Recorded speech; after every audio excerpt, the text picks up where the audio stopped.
Hi, welcome back to Riverview Unfiltered. I'm your host, Kelly Harple, and today we are talking with Wayne McQueen from Colonial Life.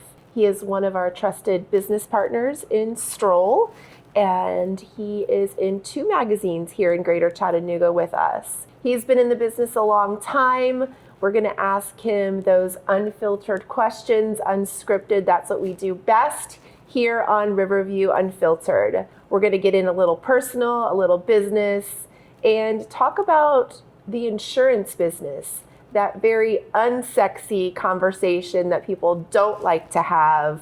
But Wayne's going to explain some of the things to us, why we need it, why our small businesses need it, and let's get started. Thank you, Wayne, for meeting us here this morning. So I more or less grew up here. Went to high school here, went to college in Knoxville, Tennessee Vols, by the way. Spent 10 years in Atlanta in the banking world and finance, and then came back to Chattanooga and entered the employee benefits space with another competitor of mine, currently with Colonial Life now, and running the team for Chattanooga here and getting back to the roots in the community and just enjoying what I'm doing, building a team and building Chattanooga's base for what we do. So when you talk about benefits, does that mean I can get my auto life from you, my car insurance? What kind of benefits are you talking about in this insurance sphere? Yeah, so basically what we do is we help the business community provide solutions and benefits for their employees to make it a better workplace for the employees and people of this community to have access to what they need. Okay. So we really try to improve what companies are trying to accomplish or they're trying to do in order to make sure we get the best we can do for those employees so they have access to the benefits and protection that they need. Now, this hasn't been a lifelong dream, I'm assuming, of when I grow up, I want to be in insurance. Right. What was that? What was your dream growing up of what you wanted to be? And how did you see yourself here with your purpose and where you are truly supposed to be? I think my passion is probably in the sports realm. So I thought, something in sports would be my path. But as I went through school and went through everything else in life, the banking, the finance, that's kind of was the path I ended up on. And then ultimately coming back to Chattanooga, looking for opportunities, I found it in this realm in insurance, and that what we do really helps people. And so that gave me the ability to be in a sales environment, to be in a place where I could build a team and help people grow careers, but also help the community, help people protect their families and make a difference in people's lives. You don't get that every day in a sales role. Okay, well, good. Tell me about your personal life. Who's who? Do you have children? Do you have a spouse? Do you have any pets? Currently, I've got three kids. My youngest is 19 and a freshman in college. My oldest is a third shift ER nurse in Nashville, and my son's in the logistics, and he's in between those two. So, okay. Are you all close? We are. My son lives here in Chattanooga. My daughter's going to Tennessee Tech, and my daughter's in Nashville. So it's a pretty small circle. Very close. We connect quite often. Good. And I do know that to be true. I have had dinner with Wayne and his son and youngest daughter before. And let me tell you, they love their dad a lot, and he pours a lot into them. Being a parent is not always the easiest, and you still have one in school, 2 out of school. How has being a parent shaped who you have become and how you've had an impact on your kids' lives? Well, I think having children obviously adjusts your world. And so as I've try to make sure my kids are not raised properly, but are good people in this world, it's just created almost an expectation or a requirement to be that person more often than you're not. So what I've been able to do is truly just take that into business and treat people well, do it right, and be a good role model for them, but also be a good steward of people's money when they're buying insurance and protection and things like that. It's just making sure that it's not about me, it's about what's best for my clients. And so I think that all that translates and comes together when you kind of live your life and try to live your life and protect, All right, let's talk a little bit more about insurance and what supplemental insurance really means. So for the families and the employees of some of our small businesses, as the larger businesses, why would I want to do that? We're healthy. We don't have any cancer, anything like that going on. So why would I want to sign up for these supplemental benefits if I already have health insurance? Why? Why is that important? It can be very important. One of the things that I always, when I'm sitting down with employees and helping them decide why would I do this, what What's the purpose? One of the biggest things is making sure people understand that health insurance has gaps. Today's world has more high deductible health plans, bigger out-of-pocket expenses, less coverage, and it's just continuing that trend. And so when I started in this industry 20 years ago, we were kind of the secondary conversation. Now, almost every company out there offers supplemental insurance, ancillary benefits, voluntary benefits, things other than medical to fill in those gaps because you almost have to. So what kind of gaps are we talking about? Like, Sure. let's just dummy it down for me. So Tell me the basically, your medical insurance covers the bulk of your costs if you have something happen. But your deductibles, your copays, your max out of pocket are all one piece of the gaps. The second piece is if you're out of work because of these events and your paycheck is no longer available to you, now things get really dicey. Things become a lot more complicated if you can't pay your bills, and you have to figure out finances along with recovery and whatever you're going through. Many of our clients, I think the statistic is right now, 85% of the benefits we pay out go to everyday living expenses more than they go to medical bills. That's how they're living. That's how they're paying their rent. That's the gap. That's the gap. What about insuring our children? Why would that be important? I have 3 kids. They've used my plans and my coverages, my protections more than I have. As far as, whether they play sports and things happen. And Accidents happen. Accidents happen, and if in those more rare situations where it's medical and illnesses, the first thing that happens is you're going to take care of your children. Yes. You're not going to be at work. Yes. You can't take disability or pay time off and if you don't have it. And so what that creates is just medical bills on a child and no income because you're taking care of your child. And so those kind of complex situations need more solutions. So like, for example, if my son played football, which he didn't, thank goodness, but he played baseball and golf. And so are you saying that if he was injured and I needed to take him for surgery or to the doctors or whatever, and he was on my plan, that would help the gap? Sure. Those plans, you can cover the whole family. And so what happens there is, depending on what type of coverage you have, but ultimately, if you have coverage that protects injuries, the money's being flowing through you, because everything that Colonial Life does in the Unum partnership as well as our parent company, all of our plans pay directly to the policyholder, to the family. So where the popularity truly comes from is that we're not paying the doctors first and you second.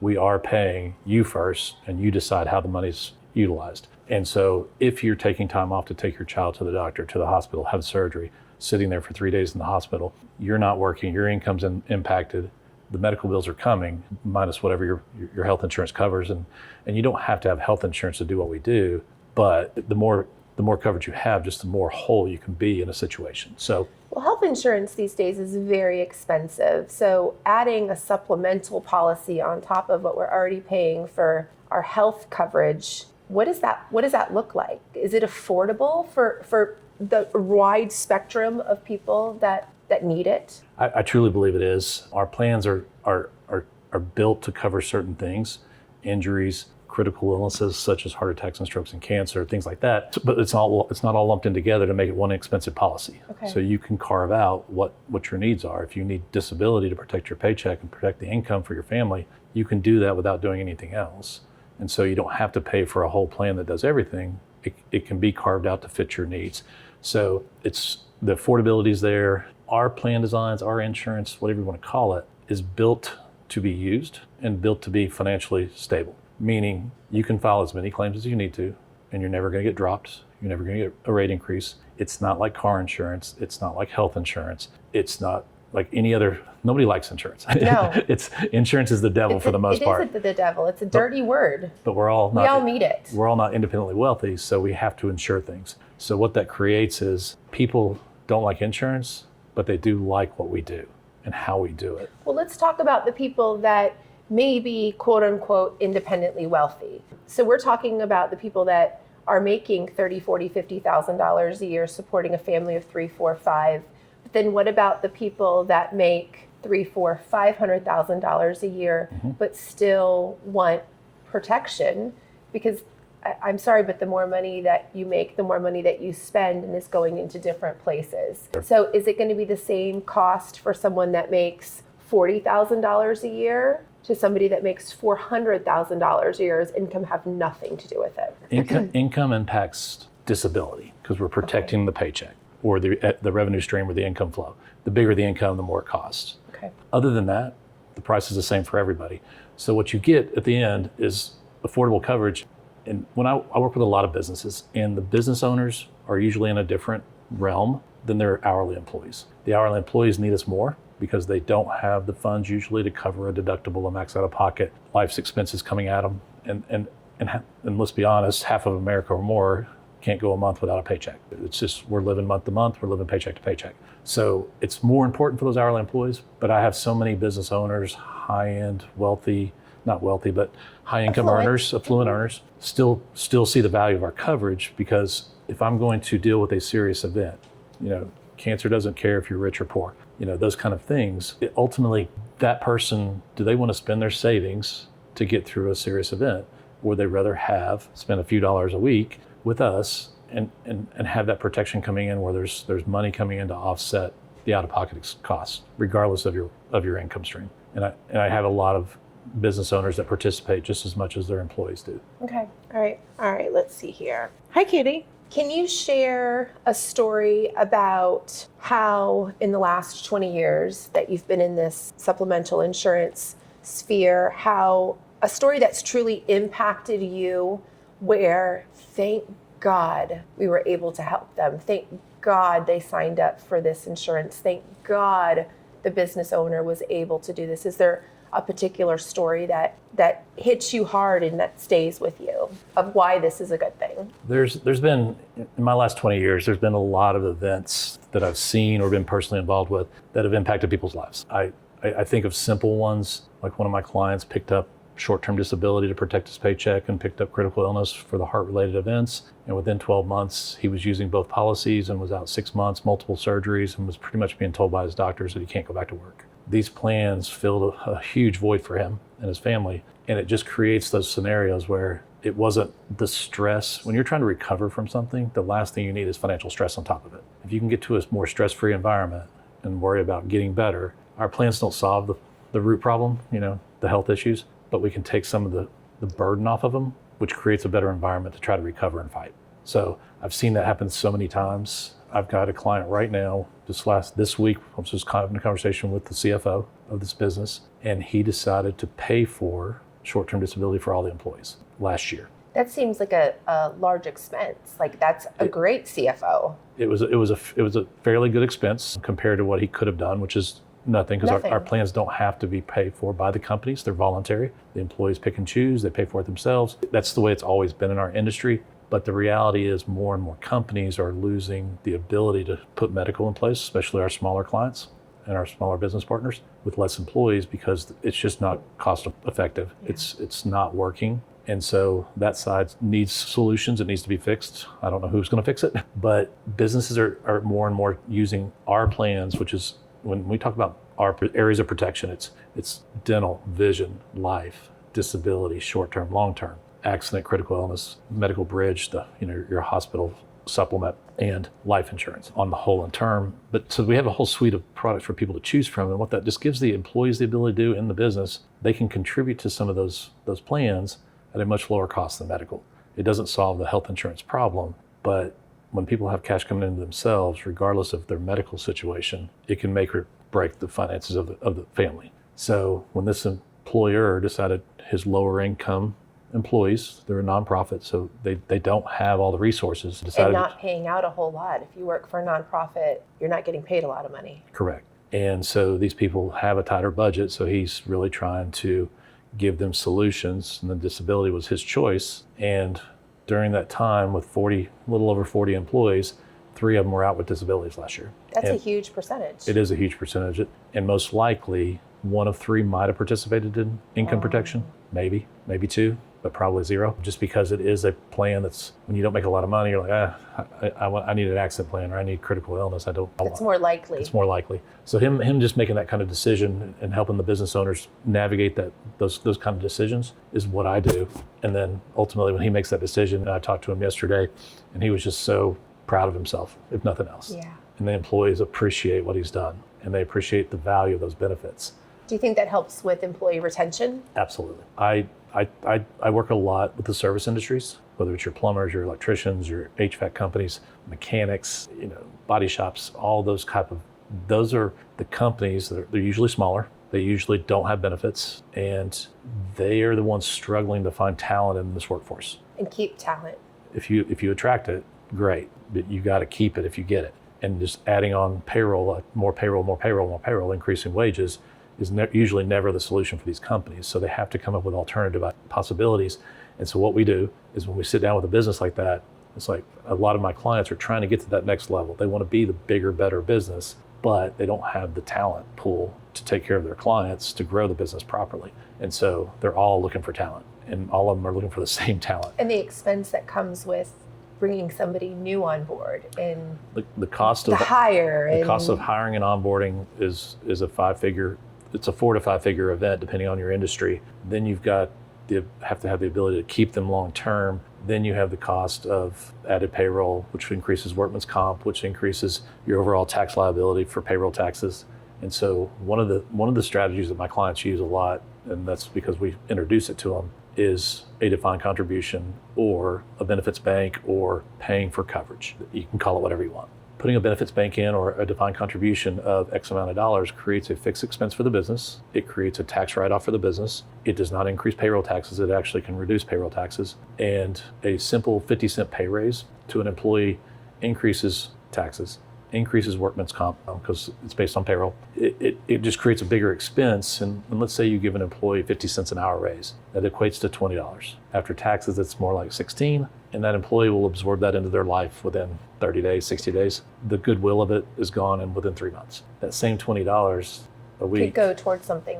Could like pick this, up 3 or 4 coverages on our side and truly impact them long term. Now you're offering company sponsored benefits. Now you can attract better employees to come through the door to apply. And hopefully you grab a few more talented people. Your clients are better served by talented people. And it's just a whole cycle that can be holistically very good for the businesses long term. Because it's not just the employee.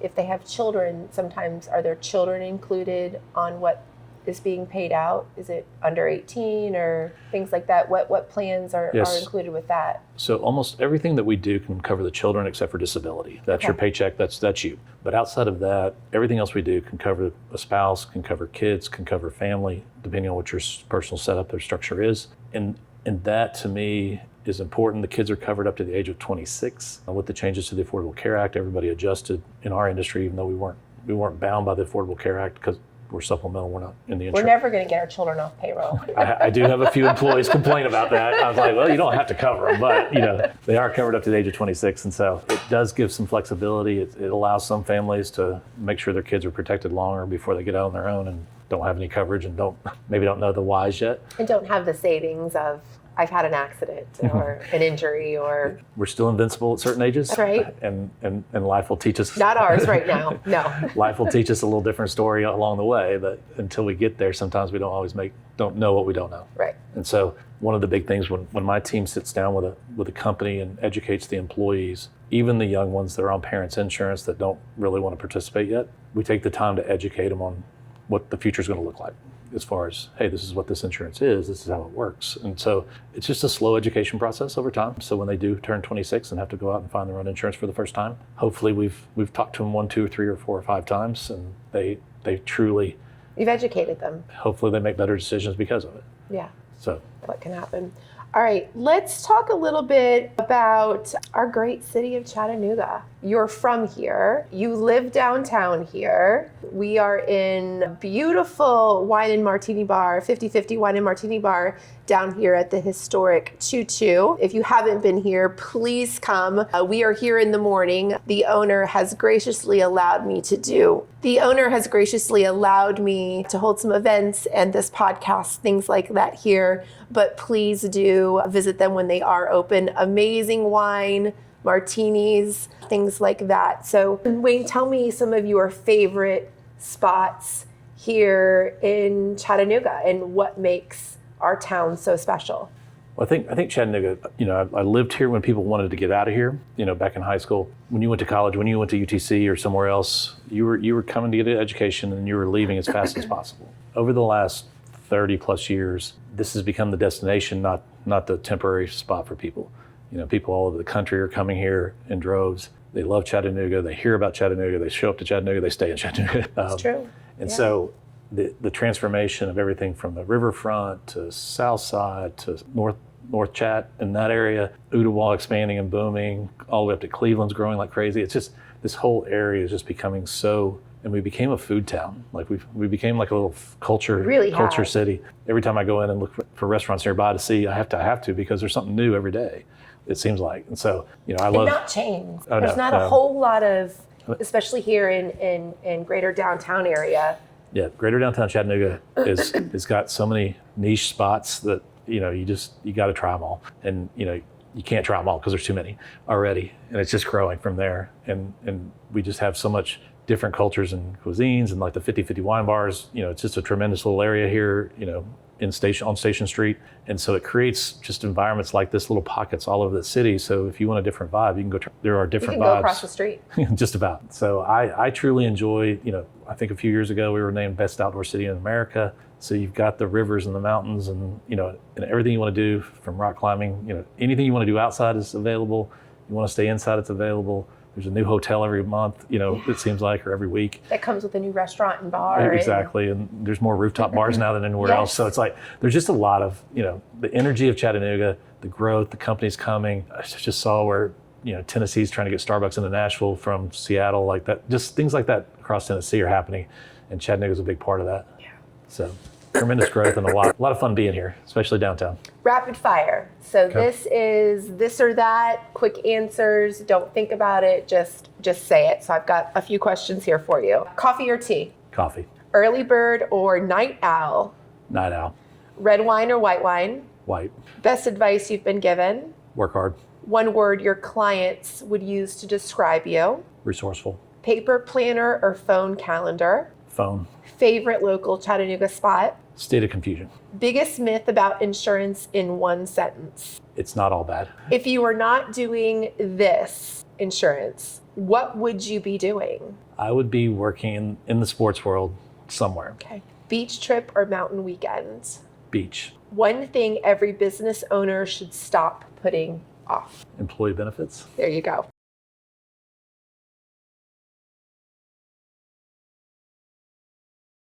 So Wayne, you are building an abundant, amazing powerhouse team here in Chattanooga. Is your team growing? Are you looking for people to bring on your team to help other businesses, or are you good where you're at? Well, I love giving the opportunity to develop and grow Chattanooga's Colonial Life / Unum team.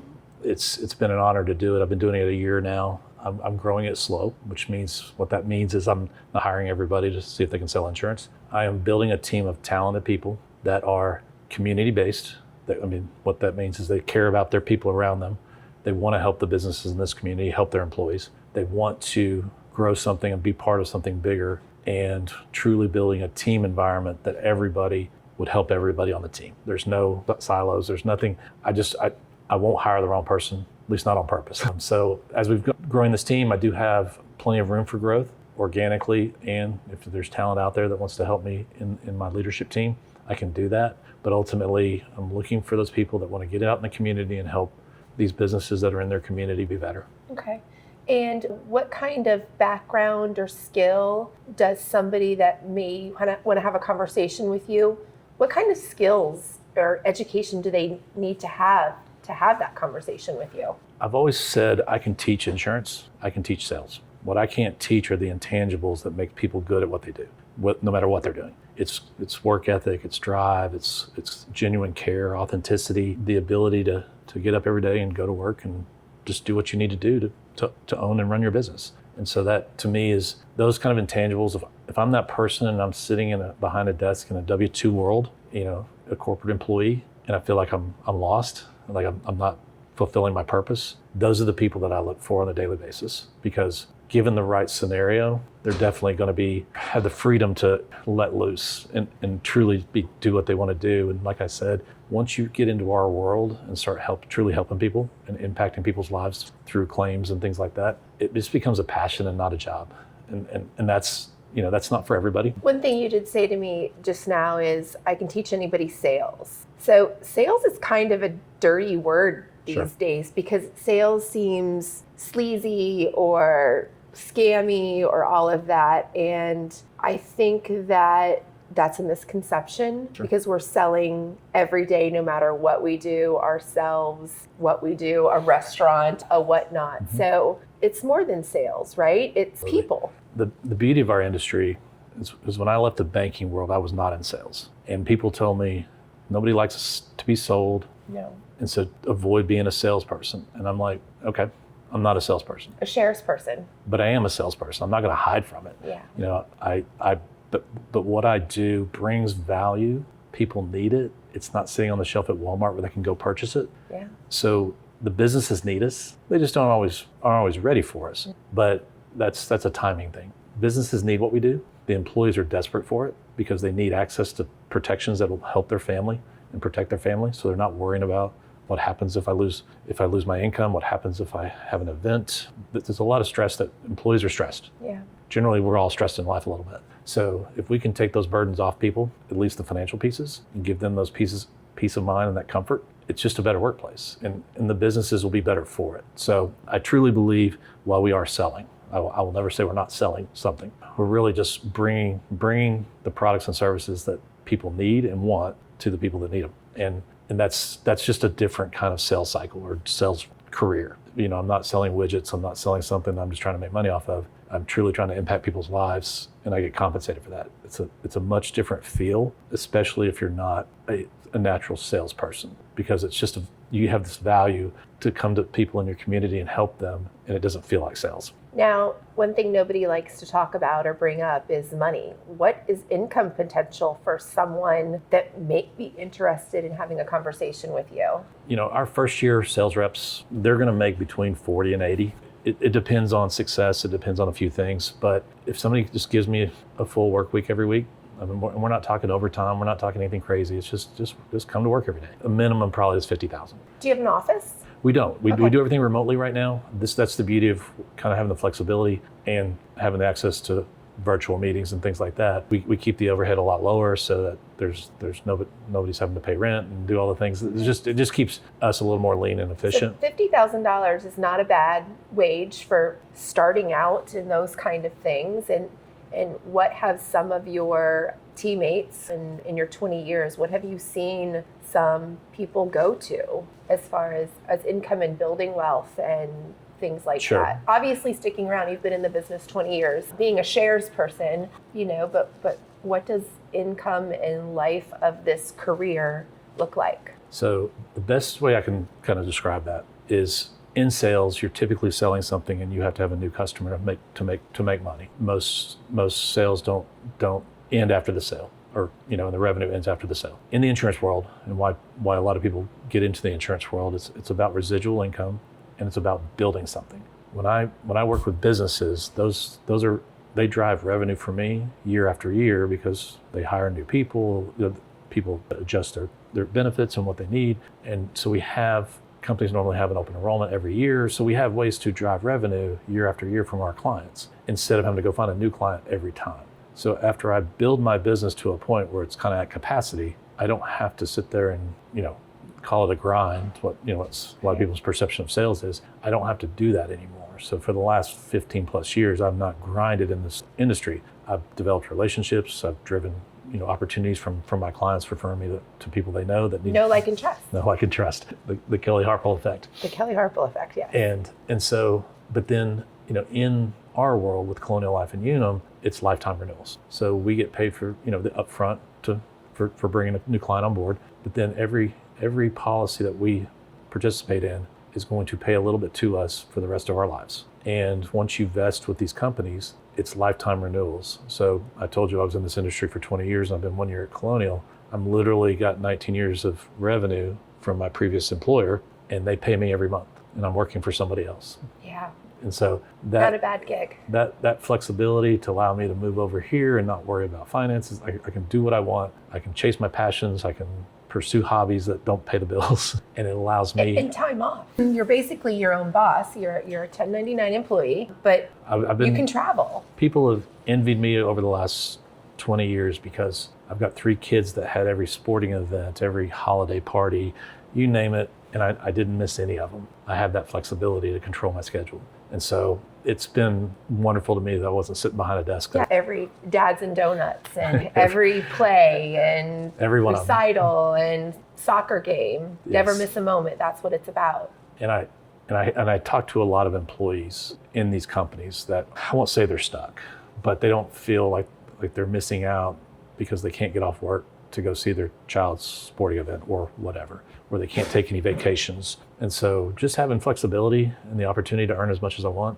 and building something for lifetime revenue that's passive is several of the key things to why this type of role and this type of career opportunity can be tremendous. And the team that you're forming and building authentically, organically, you get to do that for them. Absolutely. So they will never miss a moment. I've had many, many people under my team that have thrived over my career. And there's been several where, I've watched them get married. I've watched them have their first kids. I've had to help the mortgage company figure out what a 1099 actually makes so that they could buy their first house and just things like that. It's rewarding. It's the role that I love, is building a team and watching people else succeed. I can sit in the background and never get one accolade. It's all about the team. And with age, are you only looking for 20-somethings, or is there an age range that's best? Are you looking for people that may be in the middle and feeling a little stuck? All of them can work. There's no younger is better, older is better. There's no secret sauce there. People always ask me, well, how do you hire such talented people? And I'm like, it's just talking to as many people as I can and finding out what they're about and finding people that need that opportunity, that they're stuck. They know they're wasting their talents, or they're fresh out of college and the job market's not showing them what they thought was coming, and they're willing to take a leap of faith and not knowing what they want to do yet, and say, but they start with us. And so I've had talented people in all phases. To me, if you're looking for that second, third career, nobody goes to college for insurance sales. I can tell you that. It's not a curriculum. So it's never, hey, I'm going to get my degree and go sell insurance. That's not usually how it works. And we're conditioned in the very beginning that we go to college, we get a degree, we get a job with benefits, and we can retire, and there's no retirement anymore unless you put in. That's the mindset. Yeah. So those no people, gold watch at the end of 25 years. those people that have done this for 10, 20 years now have realized that. And you don't build wealth through a paycheck. You don't make life different through a paycheck, because inflation and everything else is eating up those paychecks as fast as you can make them, and working 60, 80 hours a week just to make a little more money is not fun. No. It's not healthy long term, and it's not going to make you happy. And so, like I said, it's not for everybody. Sales is still sales. Timing, businesses need us, but they don't know they need us yet, and so they're not always ready to talk to us. So we don't know. Not everybody says yes every time. It's building relationships and getting to know people, and once they know you, then they'll have a conversation with you. Once they have the conversation, they tend to do business with us. So if somebody wants to reach out to you about they own a business, or they are an employee of a business and they wanted to get in contact with you to refer you to their business owner, or somebody looking for a career or a career change, what's the best way besides looking inside Stroll Riverview for them to reach you? I can be contacted through LinkedIn. I can be contacted through, obviously my email and or phone number. Those are the best ways to do it, because just getting in touch with me is the first step. And after that, then we take it from there, whether it's an employee wanting the business to talk to us, or it's a business owner knowing it's time to step up and try to start being better from a employee retention standpoint. And also, if anybody listening, please get in contact with us or comment below, and I would be more than happy to make that warm introduction from you to Wayne. That'd be perfect. Perfect. Wayne, thank you so much for being with us here today on Riverview Unfiltered. Insurance is not always a fun topic to talk about. It's kind of snooze fest, but you've explained a lot of things. You've told us what supplemental insurance means, if we want a career change, and how great our city of Chattanooga is. Thank you so much for being here once again, and catch you next time on Riverview Unfiltered. Thank you.